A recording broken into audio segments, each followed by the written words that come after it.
Hello, good morning, good afternoon, good evening. My name is Mukah Ispahani, and I'd like to welcome you to this podcast, Stories Behind the Faces. And today I'm here with a very important and a very special guest. Her name is Christine Glory. Christine Glory is an author, a speaker, and advocate for resilience and healing. She is best known for her memoir, Outrunning Fear, which chronicles her harrowing escape from the Lord's Resistance Army and her journey from war-torn Uganda to a new life in Europe. Despite facing immense challenges, Christine has emerged as a powerful voice of hope, sharing her story to inspire others to overcome adversity and fear. Today, she continues to speak and write about resilience, faith, and the power of personal transformation. Hello, Christine. How are you today? Hello, Ispahani. I'm fine, thank you. Oh, glad to have you. Yes, I hope I did proper justice to your introduction. you did amazing. Thank you. Okay. You did amazing. All Yes. right. So to all of our audience, to our audience watching, would you like to, in your own words, Okay. share with our audience who Christine is? Yes, I'll be glad. So my name is Christine Glory, and as Ispahani has lovely introduced me, I'm an author. I'm also a speaker and a mentor and coach. Now I use my life story to speak to about my life experience, about what I've overcome over the years, and really just to encourage, to inspire, and to let people know that in life challenges will come your way, but for me what matters most is how you respond to those life challenges and how you navigate. So I will be sharing with you how I have overcome those, and the challenges, the adversities that I've faced over the years. So yes, I'm looking forward to sharing that with you today. Thank you very Oh, much. that's so wonderful. Yes. I'm already very excited. When I read about your story, as a matter of fact, I got your book here, Outrunning Fear by Christine Glory, and I think this book was released in 2022. Yes, And it's very inspiring. It talks about your story, growing up in Uganda, being born in Uganda, that's um, right. in that side, in a war-torn area, and going through all the challenges, Yes. and so one of the things we do with this podcast is that we capture stories behind inspiring individuals, people with stories that can bless others. And so today I'm going to be capturing an essence of your story on my paper as a visual artist.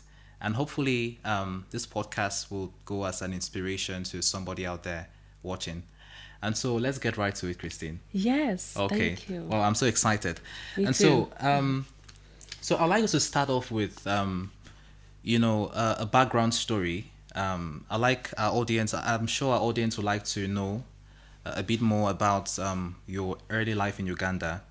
And so, can you tell us, about the experiences you went through growing up, right from the beginning in Uganda, Okay. and and I think from your book you spoke about the conflict, that was going on, and Yes.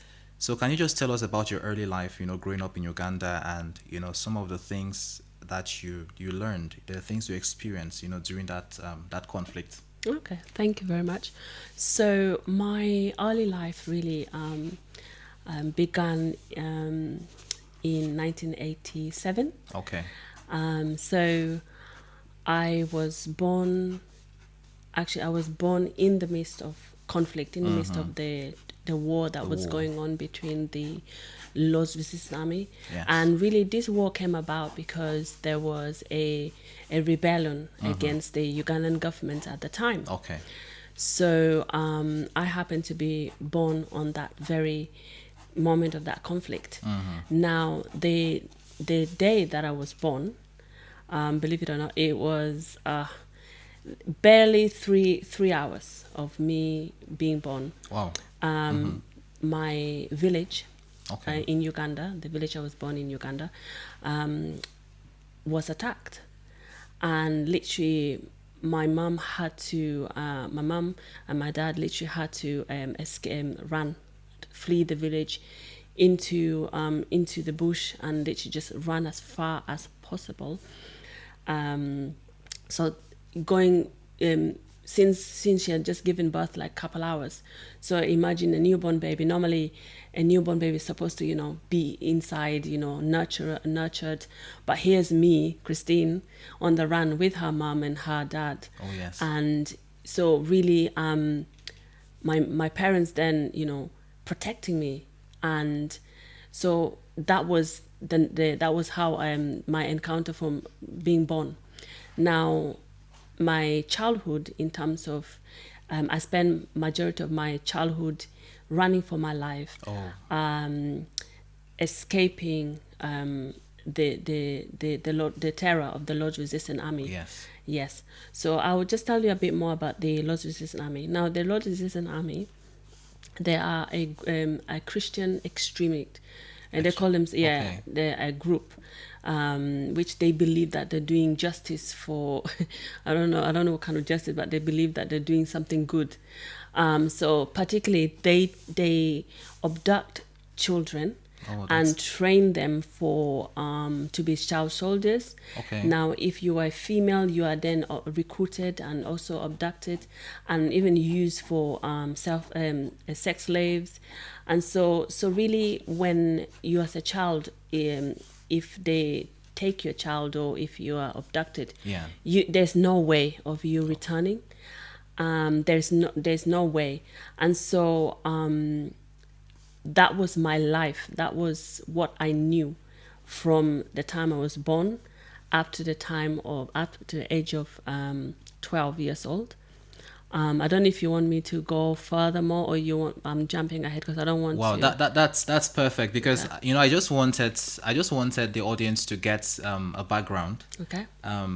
because I mean, what you went through was really very I don't know, difficult. I mean, growing up in that area, in that war stricken zone, where you have this extremist group abducting children. And I think one of the things you said was that you were born in the midst of war. Yes. You were conceived in the midst of war, and you mentioned something that you were born at home, Yes. I and was your born at home. grandmom had to assist your mom in giving birth to you. Yes. And I mean, that must have been a very difficult situation. Yes. Yeah. For them, but just a baby. Oh yes, yes. So yeah, but that was the tradition at the time, and Okay. the hospital was quite far away. So, Oh, yeah. so I just had to, and that was at 2 a.m. in the morning. Mm-hmm. So to be honest, yeah, hospital at that time was not So possible. how did you and your family handle this fear? With all the things that were going on. So how did your family and the villagers, in that local community, how did they handle the fear, of this situation? The thing is, if if that's all you know, because Yes. that's my life, and that's my parents' life. So you just, because you're born into that, because that's all you know, you just learn to adapt. You learn to survive. You learn to build within yourself that it becomes like, for me, it becomes like a norms, because that's all you know. And so if it's not like we had my parents had experienced something else outside, but it's that's what they knew. So the norms is that if they attacked, you run, and if you don't run, then you die. So the neighbors, obviously, we lost quite a amount of neighbors that were killed. The houses were burned, and you witness all these things. And even after you've fled for your life, you come back and you have to pick up the pieces. You find that people are missing, and so the entire community, the entire village goes through that process of mourning and rebuilding again. So every time we were attacked, we had to rebuild our lives. We had to rebuild each other as a community, regroup, and just we just had to face that fear. Oh, that's right. Because we had no help that was coming forth, and since that is children killing children, it's then it becomes difficult for any intervention in terms of because the children is quite delicate to intervene. So for us as a community, we just learn to rebuild and to keep having faith that things will get better as a community. So yes. Wow. That's interesting. So I'd like you to describe, can you describe the night where you fled from the LRA? That's the Lord Resistance Army. Yes. So that night, I'd like our audience to get the story.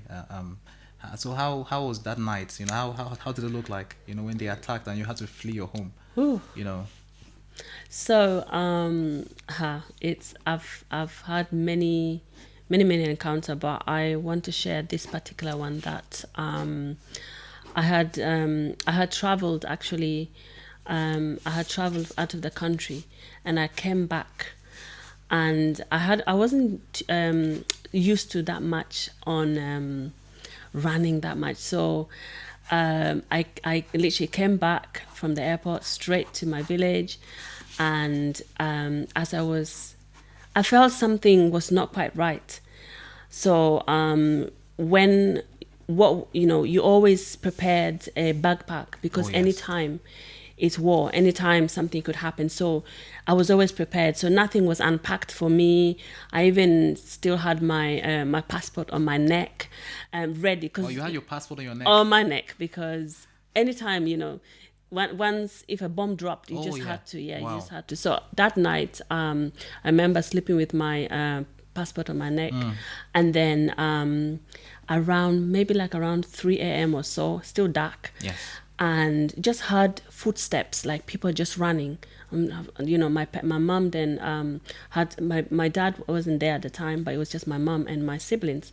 So that night I had to from hearing the footstep, my mom came and woke me up, and then the next minute we heard gunshots. The next minute I literally just had to grab my little sister and run, and just run and run. And my mom was next to me at some stage. We just kept running. Now, as I was running, some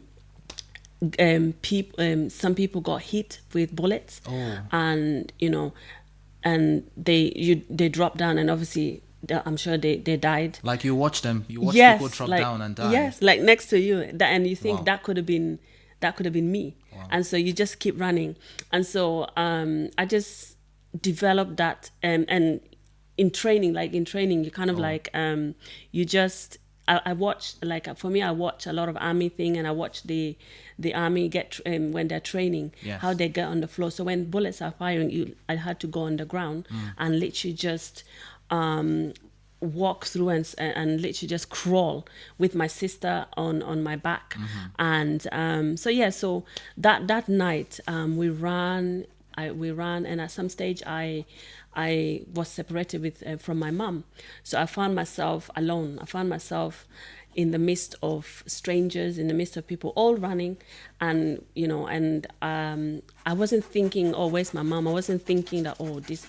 I was just thinking that, look, I've just survived, and I've just missed it, and you have no food, you have nothing. So for days, you're on the run, and you're still hearing gunshots, you're still hearing bombs, you're still hearing, and more people are still coming, and then you're also hearing that a lot of children my age at the time was abducted. Yeah. And so that was really that was very a very difficult moment, because I then understood, whereby before I was just a child, like a little bit, like I was being carried. So, but this time I actually experienced that terror, and apart from running, the Lord's Resistance Army, where I live is typically right in the jungle. So you Oh. have snakes, you have lions. So literally, it's not far. It's like going to a zoo, but it's not a zoo. It's going to their territory. So you have like you had cases where snakes will bite people in your Oh village, yes, and yes. have all those sorts of attacks. Yes, you have snakes, you had lion, elephants, Yeah. because my village is very, very rural. It's a place where there's no electricity, like, so it's just a typical village, basically. Yeah. Wow. Yeah. And so during these times of difficulties and war, during all these attacks, so what were some of the things that your community did as a whole to protect each other, to help each other? I'm sure there must have been some measures that have been put in place, to prepare for these events. Yes. I mean, in terms of, like I said, every time we were attacked, Yes. things were destroyed. Our lively stocks, our community relied a lot on produce, Oh. crops, that they farmed, that they labored for. So most of the time they will come home and all these things are destroyed. So as a community we'll come back together, and where one is lacking, we then help. We then come together, and so that one family doesn't starve to death or anything like that. Yeah. So we just had to, as a community, rebuild. We had no control of when the attack is going to happen. We didn't know but what helped us is that we kept on rebuilding each other. Like I mentioned that we prepared ourselves in terms of, so that our children, the children were not abducted as as previously they've been. And schooling was quite tough, because any moment you could be attacked. So as a community, I just believe at the time everybody just pulled their weight together and was prepared and ready in case, like I said, you had to pack your bag already ready, so that you can just carry what you packed and go. And also the community we were very like close knitted. Okay. And so we the communication, so we always had a sense if something's gonna happen. Like there was one time they had planned to attack a school.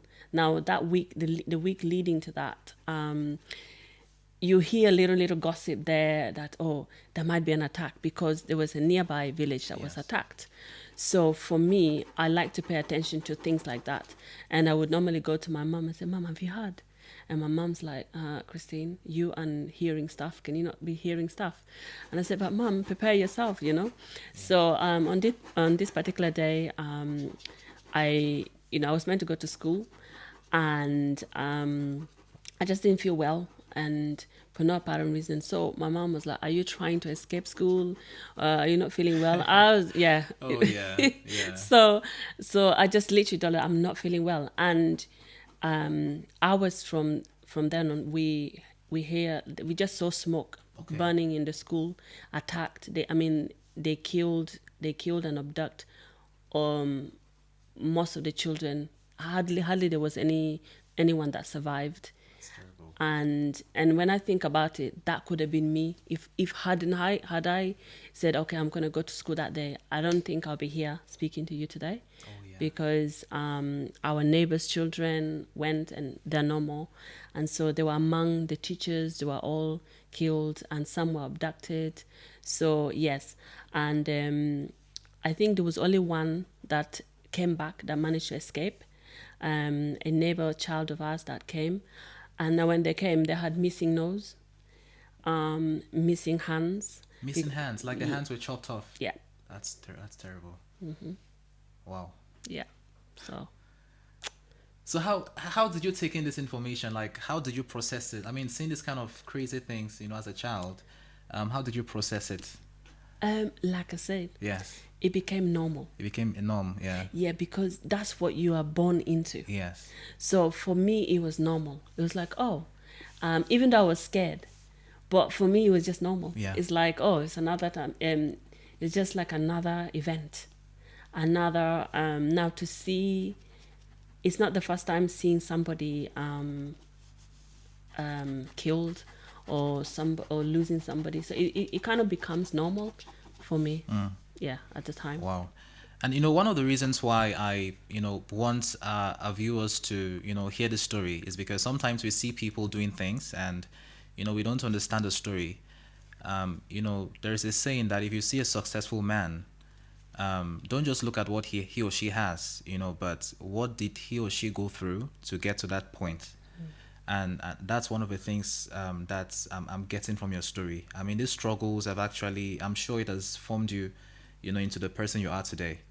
And so at what point, I mean, here we are, currently in the United Kingdom. And so obviously you had to move out of your village. So at what point did your parents, say, okay, this is the time. I mean, we have to do everything in our power to get Christine out of here. So at what point did your parents make that decision? And can you just narrate that process, that time, and how you were able to, travel, from that area Yes. into Europe?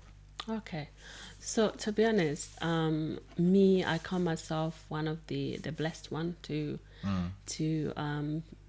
be given the opportunity. So for me, the opportunity came through my aunt, Okay.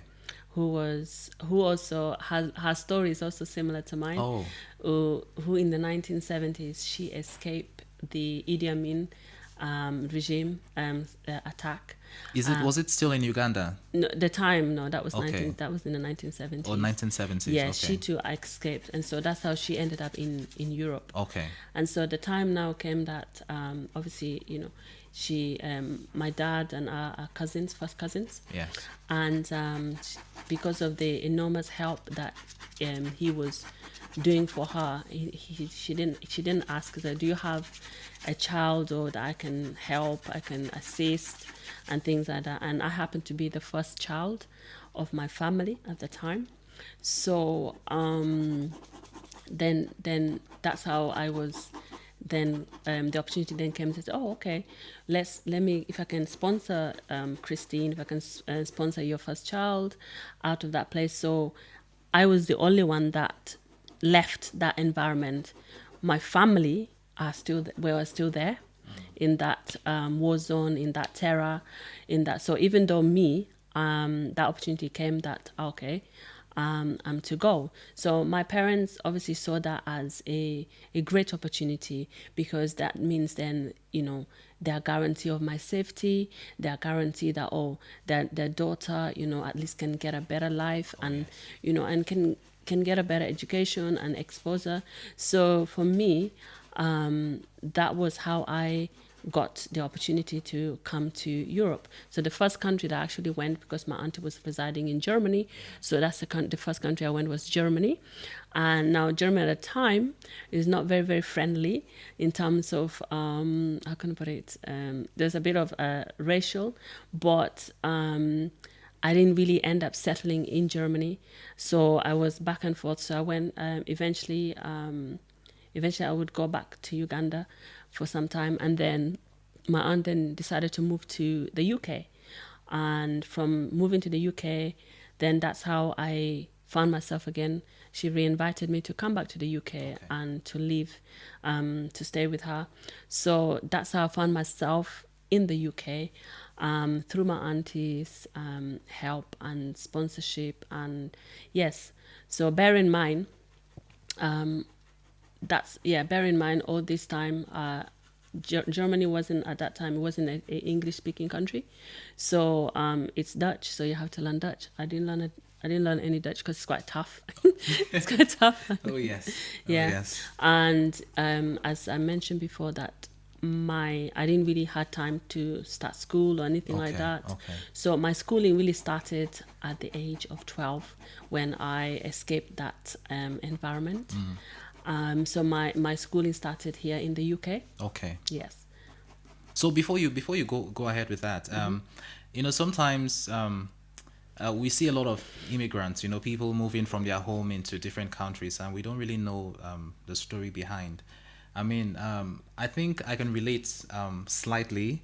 Well, I didn't go through the kind of hardship you went through back at home, Yeah. but I can relate because back in my home country, there was sort of like a civil war, which I don't want to go into much detail.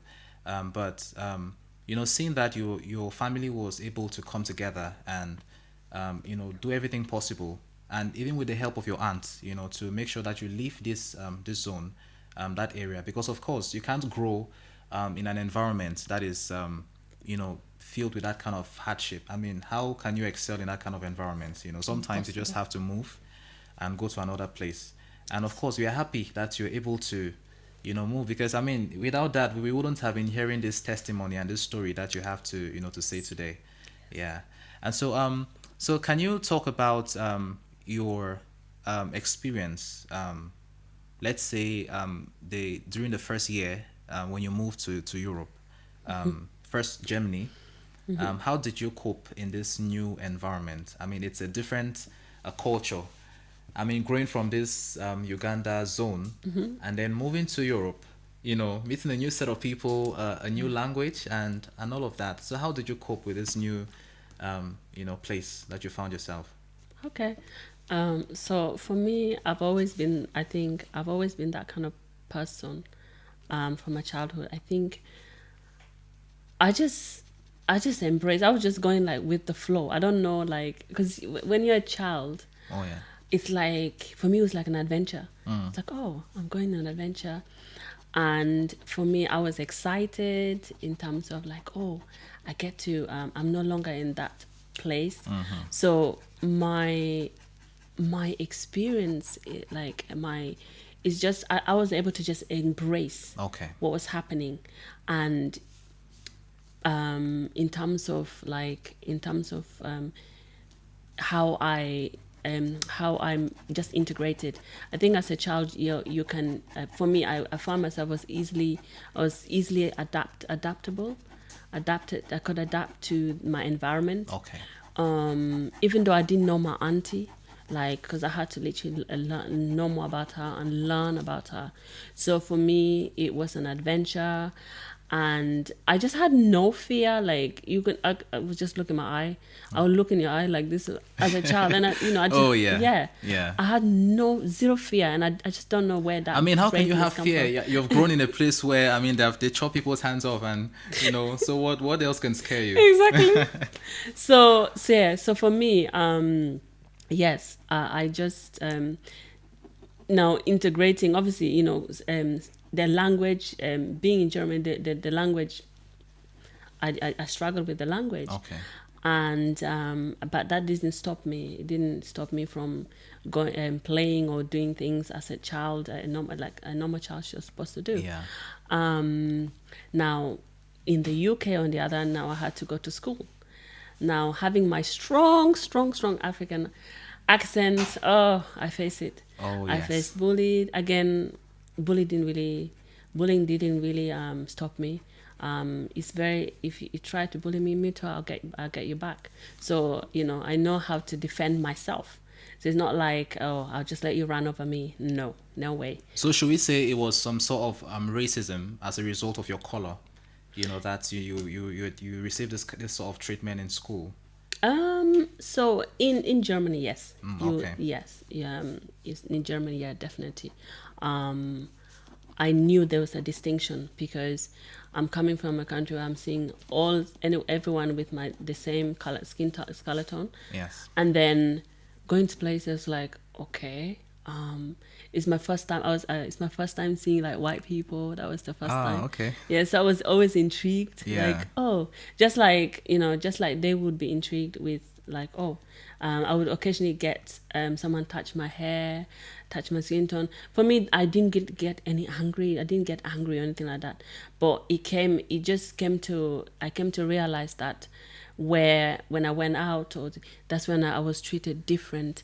But as a child, you don't really know that thing. As that child, I didn't really take that to heart. That, oh, I'm, so as a child, you don't really see that when you're a child. So when you got to Germany and you were in school, So like, the other white kids, they'll find you fascinating. Like, oh, who is Yes. this? Who is I'll be this? touched. Somebody will be touching my hair, touching my Oh, skin. interesting. Yes, and me too. I'll be also touching back as well Yeah, because I want because to know. you mentioned that in your book, Yes. where you said you there was intervention from the United Nations back at home where they'll Yes. bring like a food aid, and even though it wasn't enough, and you said all the kids, they were so Oh fascinated with yes. the men, the people who came, Yes. and they were like they'll try to touch them and and those sort of things.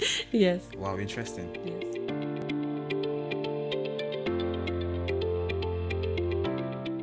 The story, how you finally left, because obviously you're currently based in the UK, in England.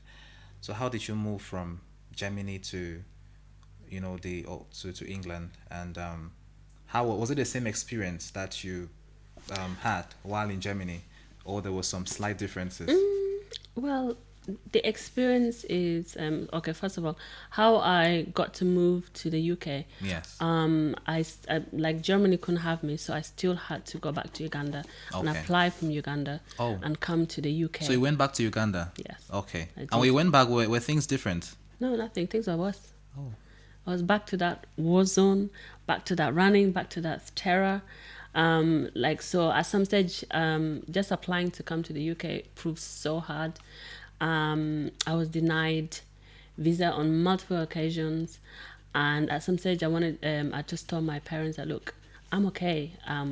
If they say no this time, can we just go home? Can we just say it's fine? So, especially when you've been trying and trying visa, every time they deny you visa, they deny. So so it was just enough. But eventually, perseverance and never giving up came through. So eventually I was granted visa to come to the UK and join my aunt, and from there I joined my aunt, who was already in Germany but relocated to the UK. So it's in the UK that then I went to school. That's how I started school properly. And now my experience obviously was a bit different in terms of I didn't experience like the school I went to. I had a lot of black people, like my skin tone, and then I had other. It was a mix. So for me, I was able to just integrate easily, and also my experience from Germany. So I carried that on to the UK. So for me, I didn't really. I still had. I faced a lot of like challenges integrating because English was my first language. I was learning English. I was learning to read. I was learning everything. So I really struggled So for you some. said English wasn't your first language. No, What's your first language? my first language is name Luo. Nemlo. Yeah, Interesting. yeah. So that's the Ugandan, like one of the. Is it like the main language spoken in Uganda? No, that's Okay. where I come from, the Pacific. Oh, okay. Yeah. Okay. So what are like the main, shall I say, the inherited languages in Uganda, like So national? yeah, it's English language. English, okay, Yeah, English. okay. If you go, it be English. Then Yeah. we also have a language within that you speak as well. Yeah. But And yeah, yeah, and I love to hear about this thing, this languages, because I mean, it's very important to maintain your identity. Wherever you go to, where you're coming from, it's important to maintain that identity. definitely. I mean, because similarly, where I grew up, we have several native tongues, and I happen to speak mine very well. It's called Meta. Meta. Yeah. Oh, wonderful. So it's always a joy, speaking your native language. I Oh, mean, yes. because there is a personal connection that you have with that language. Definitely. I was watching a video yesterday, and I'm not sure I recall the name of this man, but he's like an African, and he talks a lot about African values, and he gave like an illustration of what a tree is called. He gave a name of a tree, and then he in his native language, that same name was the name of like is it the big intestine or the stomach or something like that. Wow. And he was like, and that tree happens to be a cure for intestinal problems, like. Wow. So you see that there's a lot of things that language has. It carries a culture, it carries an identity. Definitely. Yes. And that is why I like to urge you wherever you're watching from, if you're an African, wherever you're watching from, always maintain that identity because it's important. Do not lose those cultural values. And I'm Definitely. glad to hear that. I mean, you grew up, knowing Yes. your that language. And Yes. yeah, so based on this, you move into this new environment. What advice can you give to, people who are forced to maybe change their environment and maybe move to Europe or come to a new environment, because everybody wants to, go for greener pastures and to make their lives better. So what advice would you give them on how to cope, and embrace these new challenges and navigate their way in this new landscape? Okay. Well, first of all, the thing is, anywhere you find yourself in, the environment you find yourself, it's important that you learn the environment, you get to know the environment you're in, Yes. and you've got to embrace where you are, because where you're coming from may not work where you are. So learn the environment, integrate yourself fully, not you forgetting where you come from, That's right. but know that, okay, in order for me to, okay, I'm coming from say you're coming from a place where they speak a specific language. You can expect to bring that language to Oh, yeah. you be by yourself. Yeah. So the land that you find yourself in, or the greener pasture that you want to see, is learn it, learn the language, take time to know your environment, take time to integrate, take time, be open to their culture, be open. Don't just, oh, my culture, and then that's it. You don't want to get And to that, and know. that's one thing. If I can just, bring something in there, a lot of people go to a new place and they experience a new culture and they're still holding back. Yeah, I'm not saying you should don't lose those aspects of your own culture, but you have to understand the new culture where you are because there, the people think differently, right? Yes. And it is the joy, it's that joy that you have, when you have to go to a new place and experience a new culture. And so you have to openly embrace the culture, make new friends, don't just stick with your local community Exactly. and you expect to grow. Because you can still be in Germany, you can still be in the United States, but you're still living in that village back Yeah, home. exactly. Yeah. I always say that what's the point of forming a mini Africa within you're coming from Africa, or whatever it is you're coming, whatever place you're coming from. Yes. I'm just mentioning Africa because that's where I come from. So it doesn't mean that, oh, I'm gonna find the same group of people I'm coming and then form. right, You're not gonna grow. You're not gonna change. You're not gonna. In fact, you're not gonna make any progress. Yeah. Oh, that's wonderful. Yeah. So I'm sure we all heard the advice. So you have to embrace this new place, embrace the new identity, and and just know that you're there for your future, and you have to navigate your way through. Yeah. So the next thing I'd like to find out is about your book. I'd like us to talk a bit about your book, Outrunning Fear. What inspired you to write this book? Okay. So Yeah, it's an amazing book, by the way. I, Thank you. had to read it, and I was so wowed by the book. So, can you just tell us what inspired you to write this book? Okay, for me, what inspired me is two things. Is that every time I shared my story, people say, you need to write a book. You need to get this captured. Yeah. It's you've gone through too much, and people are very interested in hearing my story and hearing the background, because when they met me, they're like, you went through all that. So that gave me that encouragement.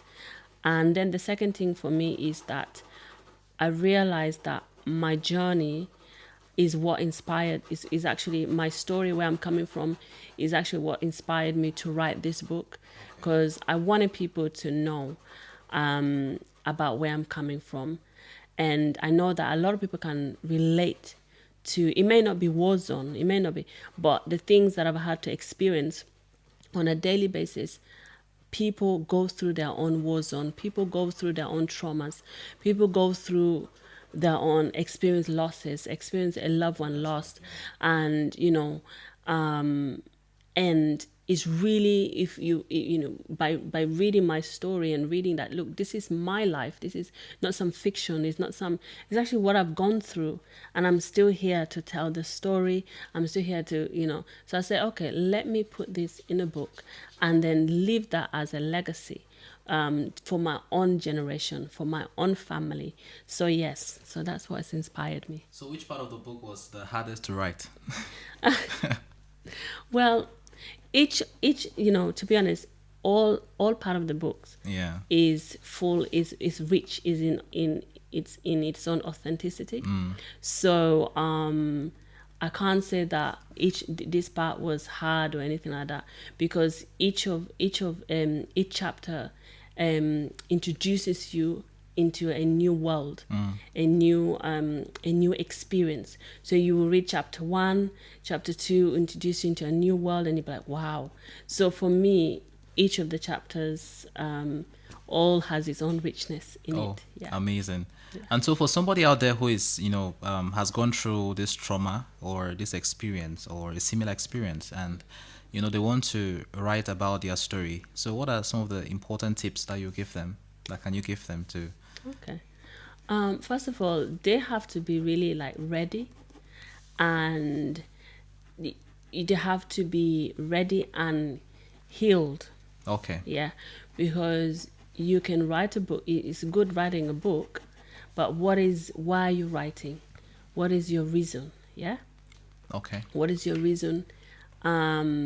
So for me, if you're looking to, you know, and I always like that everybody should write a book, should write their own story. So everybody needs to write a book. Everybody, Okay.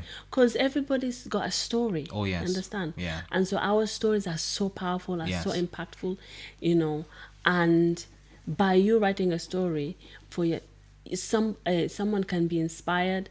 It can just, you know, maybe for me it's like missing puzzles. Yeah. So maybe there's a Pacific puzzle that was missing. By you sharing your life experience, your story, what you overcome, it encourages another person, you know, and it's what makes us humans, you know.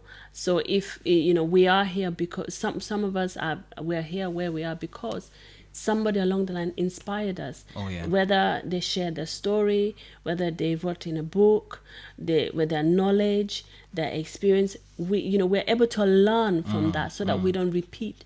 You know, that's why we have history, you know, so that you don't repeat what has happened. So again, so yes, I always encourage that if you want to write a book, please go for it, and ensure that you're ready, and let nothing stop you. Just go for it. Yeah. I'm sure some people are asking, like, okay, yeah, she said all of these things. You need to write a book. So, and how do I start? You know, so there are people like, you know. So I know some people want some step by step process. You know, I'm sure it's a whole process. But can you give us some more tips? You know, like in terms of how specifically they need to start. How do they organize their story? You know, which story should they share? Because I don't believe you need to share every story. Yeah, so which story should I share? You know, how do I put these stories together? How do I package it? How do I reach out to people? You know, so can you just touch, you know, on those aspects? Okay. So to be honest, I always say, like, just start writing, and don't start to say, oh, I want to do step by step, because I tried that, saying step by step. Yeah. No, just write whatever, you know. And the thing is, when you start to write, you'll find that you will write, and then it will there's a time that inspiration, or you will not write again, and then you start again.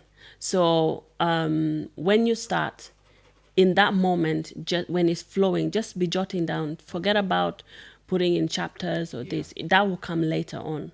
You just have to start writing it. Just get a pen, or if you use a device, just get your laptop or anything, or whatever it is that you use, and just be typing those. And anytime an idea comes into your head, just jot those down, because later on it becomes pieces that it becomes together.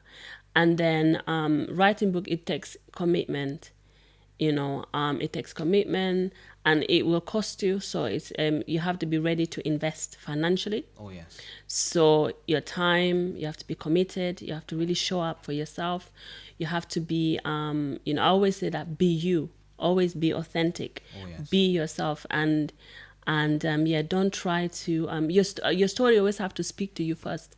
If your story cannot speak to you, then your story cannot speak to anybody. Yeah. So when putting this facts together, so you said when you have inspiration or you think about something, just write it down. Just write it down. So should you first of all come out with topics, break it down to maybe introduction and all of that before you, or you just write it down randomly? Just write it randomly, because Okay. if you start to now put introduction, you're going into thinking mode, Yeah. and that's a lot of people's problem. They start to think, and when they think, they drown inspiration. Okay. Yeah, inspiration is not something you think about. It just comes. It just comes. And it's a moment thing. So when it comes, you make sure you grab it, because it might just disappear. Because inspiration. But if you have to think about it, or have to have an introduction, it's not a report you're producing. It's not an essay you're producing. An essay, you have to think about it. You have to think about introduction and all those things. But when it comes to writing your story, just write, and then as you write, you find that because you are in alignment. I always believe that when you start to do something, you start to place yourself in alignment, and the right people or the right resources, that will, like I said, it's like a puzzle. Yeah. Oh, yes. But unless you start to open, until you first have to start putting the puzzle together, and the puzzle starts with you. So when you start to put that puzzle together, that's when now, other puzzles will come that will say, "Oh, I've been looking for you," because you're now ready. And if you're not ready, those puzzles won't appear. Don't appear. Yeah. Oh, So perfect. I relate what you just said. Because as an artist myself, I create a lot. Whether I'm creating for illustration, or I'm working on projects, and all of that. It is a very important aspect that you just mentioned. When you have an idea, you need to start. You need to start doing something, because sometimes inspiration will not come if you haven't, started, with that idea that you had. Sometimes ideas are birthed from, ideas that you have tested. Sometimes you have to go through the process. that's it. Because it's all about the process. The process builds us. It makes us who we are. Yes. You cannot, if you want to get from point A to point B, then you have to, it's a straight line. It might not be a straight line. It might be a curved line. It might be a hill. It might be a slope. But you definitely have to, go through that mileage. Yes. So thank you very much for sharing that aspect with us. Okay. And so what advice would you give to those back home, specifically in your home country? But I'm going to get back to another question, because I'm sure that things are different right now. Currently, the state of events, because that was something that happened, a while back. Because we're talking about Uganda, and we don't want to give the impression that Uganda is this war. Things are different. We still, there's problems everywhere. We know about the issues in Ukraine. We know about wars going on everywhere, Gaza and all of that. But obviously, we just have to pray for peace. So, what advice would you give to those back home? Well, in terms of them, in terms of them navigating their way home, in terms of them being successful in life, maybe they have things they want to do. What advice can you give them? How do they make sure their dreams are attainable? How do they pursue their dreams? Okay, well, thank you. So for me, the advice, well, because I've been living here all my life, and so yeah. But one thing is that you mentioned about trusting the process. Yes. And that's something a lot of people struggle with. So for anybody that's back home, I always, number one, believe in yourself. Most of the time, we are in an environment that drowns that. So even if I always say there's always opportunity in any environment that you find yourself, or in any country. So it's believing yourself. By believing yourself, you are being true to yourself, and then from that you're then looking at the opportunities, because you are open to opportunities. Oh yes. Because if you don't believe in yourself, um, even if opportunity is there, or opportunity presents itself, you tend to lean towards the negative. Oh yeah. And then you allow the negative to override the positive. So believe in yourself, and don't dwell so much on people's opinion, or because your idea is your idea, Yes. that maybe you are given. But by you now, if somebody comes with their own opinion, you find that they've put their own voice Oh, into that, yes. and they've drowned your voice because you have not believed in that, in what you set out to do. So I would advise, just believe in yourself and go for it. Let nothing hold you. Let no fear hold you. Don't try to be living in the future. A lot of people are living in the future. Oh, when I get there, no, start to do now. There's Start nothing. now. Yeah, the Yeah. future is not guaranteed. We saw especially we focus on future. That if you knew that the future is what you do now is what affects your future. It's Yeah. not what the future affects you. So And yes. I think this is something that even the young, especially young people, like they have to know these things, that now is the time to make your mistakes. Yeah, so try and do these things. Do not wait for a point of perfection, because if you're waiting for that point, you never get there. And so I think your story is very, very inspiring, very inspiring. And I can, like I always say, I relate. Thank you. I relate to some part of your story, because there are times when I try to do certain things, and due to maybe procrastination, you find it, and maybe trying to listen to external voices, what people would say, like this thing is never going to succeed, and why do you waste your time doing things like this, but then I realized that every single time that I push myself forward, I would look back and okay, and enjoy the moment, like I'm glad I did this, I'm glad I Yes. did this. And so you spoke, I think there's a word that you use a lot in your book, which is resilience. Yes. um that word happens to be associated with you Yes. a lot. So can you just tell us what that word means? Okay. We're going to talk about resilience. Some people might just have like a surface understanding. So what is resilience, and how can you as a person build resilience? Okay. So for me, resilience is just your ability to always bounce back. And it doesn't matter. Like for me, I've just had to every experience, or every facet of my life and in my story that I've shared, what has kept me going is my ability to always said, okay, I can't change what has happened, but I can change how I'm going to respond. I can change how I am going to move forward, how I'm going to. So once I develop that mindset, and once I develop that, this then enables me to be able to always be resilient, always ready. Does it mean that I'm always ready, or in terms of ready for the things that will come? No. It just means that I will go through the process. So being resilient is not something that, oh, this has happened, I'm going to rise up and be resilient. No, it doesn't happen like that. Yeah. It happens even when you're confused, even when you're in pain, when you're hurting. In fact, resilience is built when you're in pain.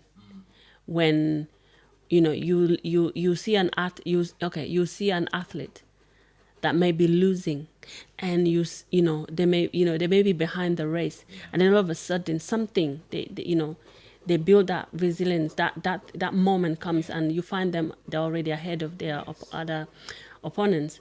So for me, over the years, that has been something that has kept me. Now, for somebody wanting to know how they can build resilience, is always acceptance is one key. and not living in denial. A lot of people are in denial. When things happens to them, they deny. You can't deny is like not dealing with things. You just, oh, I'll just put it under the carpet. No, that's not how you're going to build resilience. So one key to building resilience is that you accept what has happened. And accepting is key, because then when you accept, then it governs your choices or your decisions. Because in everything, you have to make a choice. You have to make a decision. Like for me, what has happened to me or where I'm coming from, I was presented with choices. I can either feel sorry for myself and leave and don't bother, or I can decide to, you know what, there's more to life, there's more for me to do, and there's greater opportunity out there for me. And it's not just about impacting life, but that I know that I have, I'm a very family oriented person. Okay. So I know that my family depends on me. Oh, yes. And they're a source of my strength. So I know that I'm not just impacting a generation, but I'm impacting my family, my siblings. Which is very important.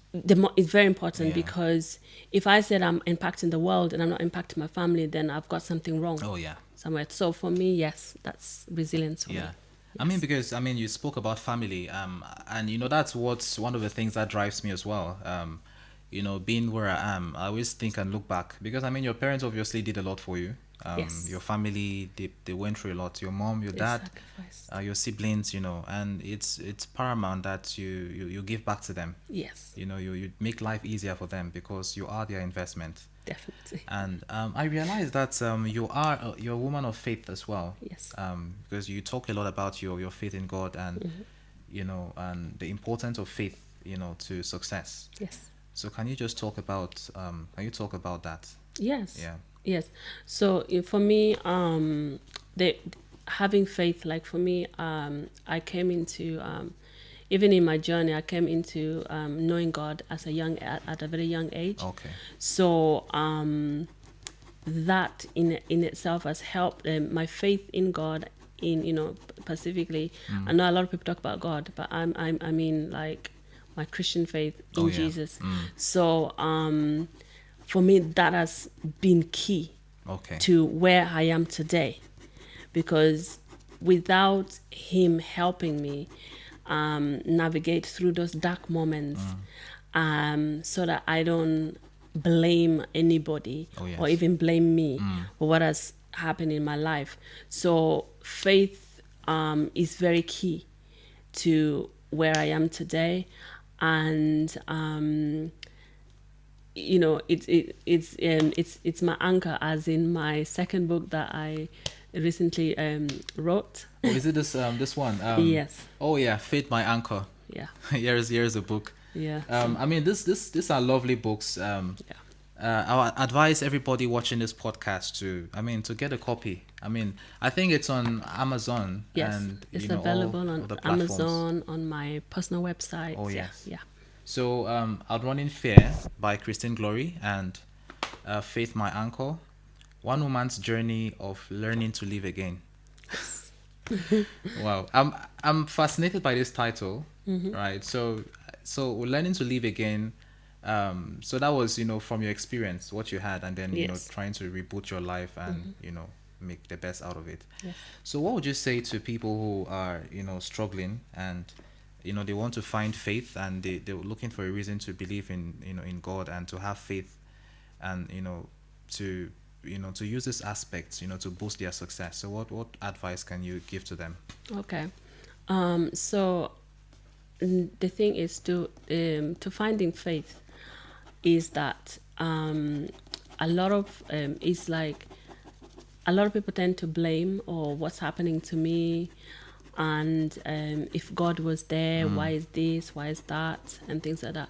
The truth is, in life, things will happen to you. It's got nothing to do with God. It's got nothing to do with blaming anybody. Life will just happen. But knowing that, having faith for me is God. Other people has faith in different, in their own God or in whatever. So if that God is working for you, good. But if for mine, it's always there and it works for me.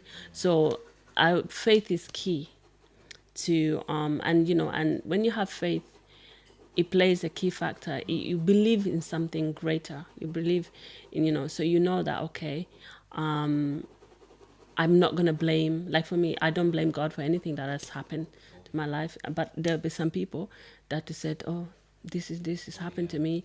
I'm not going to believe again. And that's your own choice. Yeah. So, and, but you will find that in life, you will end up always blaming people and blaming yourself and blaming others. And so for me, those are excuses that one will be moving throughout their life, and you find that your life will not move forward. Oh yeah, I mean, because Yes. we always have people like that who, I mean, want to attribute blames, Yes. and the reason for them not being successful to other people, and Exactly. Wow. And So, yeah. I mean, talking about overcoming fear, can you just narrate like some few instances in your life where you had to, come face in face with a fear, and how you were able to overcome it? Just some few examples. Okay. So for me, face to face with fear, I think when apart from the ones that I was home and running, I think the fear that I had to really come face to face in terms of, it's more of really like leaving my family behind, and knowing that they're in that environment. And so that I was always constantly in fear that, I'll hear the next phone call, I'll hear that something has happened bad to them. So those were my moments that I really like, wow. I was very concerned. I was really like fearful, those moments were. And then like my story is quite wide, but so yes, those are the moments that I would really say I felt very fearful. Wow. Yeah. Wow, that's pretty amazing. And so, how did faith help you, in these tough times? Because we're just talking about faith, and so how did you put your faith to work, and how did it help you in these tough times that you experienced? Okay. So my faith, for me, again, my faith has been my anchor, in essence, that every time I read the promises of God Okay. in His Word, that gave me strength. And then that gave me strength. And then the right people that God led to led to be a positive an impact in my life, that encouraged my faith. So yes, those are the two things that's really made me. Wow. Yeah. Incredible. So going from here, can you tell us how it is, living your life here in the UK, like what you're currently doing at the moment, and what are the impacts, that you're currently affecting the projects you're working on at the moment, because I'm sure people are interested in knowing, like, what is Christine up to now, and does she have upcoming shows and all of that? So what is actually going on at the moment? Yeah. So for me now, I work I wear many hats. Okay. But I work in the IT field. Okay. And then so I now, with all that I've gone through, and so I've now developed programs around resilience, which I use normally to coach. Okay. Specifically, I work with women Okay. from age 30 above. Okay. And really to help them become clear of and be clear, have clarity, and really achieve whatever it is that they want to achieve. So I have programs like that. And then I also have programs that I run that helps you outrun your fear. Okay. You'll be amazed with a lot of people are facing different types of fear. Fear of rejection, a fear of trauma, a fear of, of not belonging. And so when you have all this kind of fear that is going on, it stops you. Sometimes people are afraid of their future, Oh, yeah. or even their present, or what's happening, and so they are not able to move. Maybe there have been something has been spoken to them in the past when they were young, and I find that. So Oh, the people yeah. that I've worked with, I found that they are stuck in the past. And they have held on to that, Yes, experience. that experience, and that's now stopping them from progressing forward to really be to really achieve what they want to achieve. So I do those programs. So I'm also a speaker, Okay. sharing my story on different platforms. So yes, so that's what I currently do. So how can people get to know more about you? You spoke about your website. Can you just give your website again? I think probably Yeah. we'll just okay. Yeah, so my website is www.christineglory.co.uk. So you'll Okay. find out all about me. I'm also on social media. I'm on LinkedIn, Christine Glory. I'm on TikTok. I'm on Instagram, YouTube. I have a YouTube channel, by the way. So which, Oh. which is gonna which Oh, which we yes. are doing. Yeah. So Yeah. this podcast is going to be on Christine's YouTube channel, Yes. and it's also going to be obviously on this my channel as well. Yes. So make sure you you watch it, and we'd like to hear your comments. We'd like to yes. hear any questions you have. I'm sure Christine here, she's willing to answer your questions. Most definitely. So just drop your questions, and yeah, she's always going to be there to answer. And so I'm sure that maybe some of you have been fascinated. Maybe you just joined the podcast a bit late, at the middle of the podcast, and I'd just like to say again that this podcast is all about inspiration.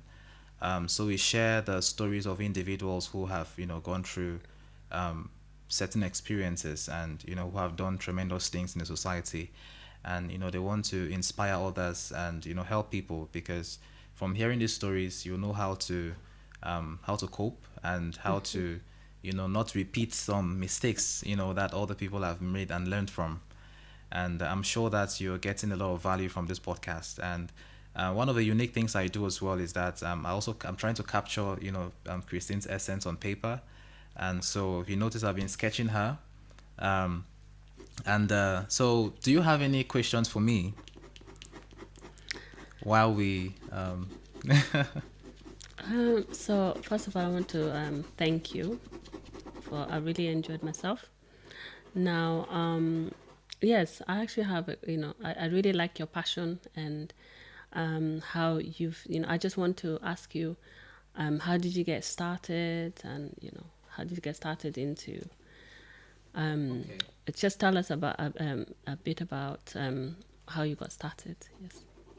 Oh, thank you. So yeah, so I've been doing this since I was a child, probably since when I was 4 years old. Oh wow. Yeah, so I've been drawing since I was 4 years old, and at that early age, it's hard to tell if this is what this child really wants to do, because a lot of children engage in a lot of creative activities at that age. And so as time went on, I found that okay, I really love doing art, anything creative, whether it's graphic design or like playing video games. So I was always in those things, and I would always attend events. Anytime there's like an art event, I always make sure that I attend, and yeah, learn as much as I could. Always go for exhibitions and all of that. And as time went on, I realized that okay, well, it's not. I shouldn't just do this, but I should also try to inspire people. And inspiration to also comes with collaboration. Yes. And when I heard your story as well, I said, okay, yeah, we have to do this. Amazing. Yeah, we have Amazing. to get you on the podcast, and and hear from you, because I'm sure a lot of people would like to benefit from this wonderful story of yours. And so with the current state of events right now, a lot of things are happening in the world right now. So what would you say? What final maybe words of advice would you give to those who are watching this podcast? What final advice would you give them on how to just live a healthy life, and to live a happy life So what final words would you like to, yeah, to give to those watching? Okay, so for me, my final word, as I'm also living in this world as well, so it's something that I'll give myself. Okay, yeah, you sure. know, is that is just live your life to the fullest, and don't allow your past to control your present, your future. Live at all costs, be yourself. Yeah. And then always ensure that you treat people right. You treat those people around you, and anyone you're gonna meet, because life is like a circle. You just don't know in the midst of the circle you might find each other again. So it's always good to treat people right, people with respect. The respect you give out is also the respect to come back to you. If you show disrespect, that's what's going to come back to you. So for me in my journey, I the success of of things is that is the relationships that has formed over the years, and the people, and so I'm able to that's been impactful in my life. So always just live, be good, be respectful towards people. Respectful towards people. Yeah. Thank you so much for those wonderful words. Thank you so much. You're welcome. Earlier on, we're talking together, and you were telling me about some of the exciting projects that are coming up. Yes. Which, I mean, we'll probably not say much about them today, but I'll just admonish you to just keep in touch with Christine. She has a lot of exciting things coming up, and I'm sure, yes, that you're going to get a lot of value. And so while I try to buy more time as I finish up with Christine's portraits. So do you still have any final words that you like to say? There has to have fun. Yeah, I know you just said something. But do you have anything that you would like to say? Maybe any other aspect you'd like to touch on? Maybe talking to somebody or whatever you want to say. So, do you have any final things, any final words that you'd like to say? I don't really have a final words apart Okay. from what I've already said. Yeah. So yes. Yeah, thank you. All right, Christine. So thank you very much. Thank you for sharing your amazing and inspiring story. And so hopefully I tried to capture, your part of your essence on paper. Okay. So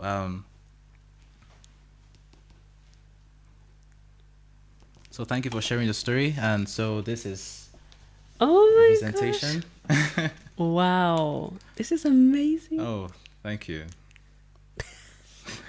Wow. Wow, you're so talented. Hey. Thank you, and thank you for glad to have you in this podcast. Thank you for everything you shared, and yeah, we look forward to hearing more from you. Thank you. Yeah, thank you very Thank much. you very much. Yes. So thank you all for watching. Glad having you in this amazing podcast, and make sure you subscribe. Yes. Yeah, subscribe to the channel, and stay tuned for more updates. All right, so have an awesome day, and see you next time.